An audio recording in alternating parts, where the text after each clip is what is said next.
Recently, Benjamin Netanyahu spoke regarding African migrants and Ethiopian Jews, defending strict measures against illegal immigration. Listen to his wordplay. You asked what did we do about it? The first thing I did was put up a barrier, a fence between Africa and Israel. First, he said that they put a barrier, a fence between Africa and Israel. Israel is a biblical prophecy that comes from Africa, East Africa.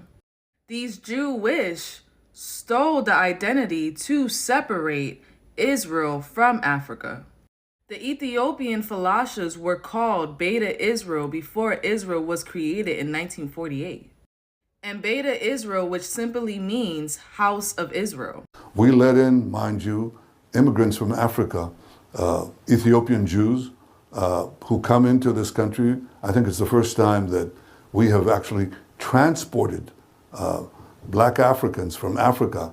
He said that they transported Africans, which were Ethiopian Jews, to Israel. But how were they transported? It was a secret operation from the CIA because they could not deny that Ethiopian Jews were part of Israel. Not to enslave them, but in fact to liberate them. When did they ever liberate Africans or Ethiopian Jews? Before the operations even came about, like Operation Moses, they didn't even want Ethiopians into their country. And how can Ethiopian Jews be called immigrants if they are Jews? So that's not a question. It's not a racial question. It's a question of illegal immigration that will flood our countries and basically with people who don't share our values, don't share our commitment to democracy, might include radical Islamists, might include terrorists.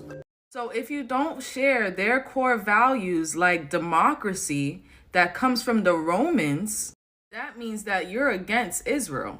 Israel is not a democracy, it's a monarchy. That's why Israel has a king of kings, which is Christ. They have colonized God's nation to become a democracy. So in other words, he doesn't want Africans in his countries or to identify as Israel.